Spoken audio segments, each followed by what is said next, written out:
तर मनसे नेते अमित ठाकरे यांनी दिल्ली विधानसभा निवडणूक निकालावर भाष्य केलंय। ईव्हीएमवर विश्वास नसेल तर बहिष्कार टाका असं अमित ठाकरे म्हणाले। बॅलेट पेपरवर निवडणुका घ्या अशी मागणी त्यांनी केली। मीही निवडणुकीत हरलो, मात्र मी खचलो नाही, पण मला पहिल्या निवडणुकीत नाही तर शेवटच्या निवडणुकीत पारखा असंही अमित ठाकरे म्हणाले। दरम्यान राज ठाकरे म्हणजे राजकारणातील विराट कोहली आणि रोहित शर्मा आहे असंही अमित ठाकरेंनी म्हटलं। आणि हे जेव्हा ईव्हीएम येतं तेव्हा प्रोग्रामिंग येतं, प्रोग्रामिंगमध्ये तुम्ही काहीही फसवणूक करू शकता।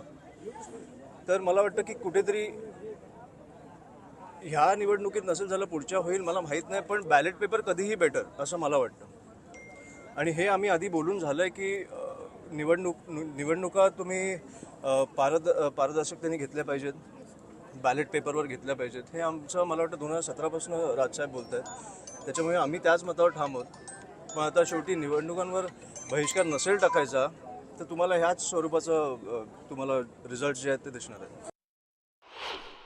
निवडणुकीत मी एवढं सांगेन की हरलो असेल तरी खचलो नाही आहे, खूप शिकलो या निवडणुकीत।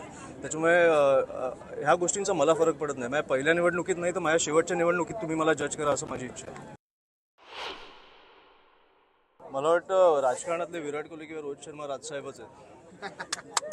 आणि हे दोघं नाही तर मला वाटतं सचिन तेंडुलकर सरांची उपमा देईन त्यांना की कुठचाही बॉल कसा खेळायचा मला वाटतं त्यांच्याकडनं मी पण शिकतोय, त्याच्यामुळे मला वाटतं ते उत्तम खेळतात ते। आणि यानंतर इथं वेळ झाली का ब्रेकची। ब्रेक घेऊयात, पहा फक्त न्यूज 18 लोकमत।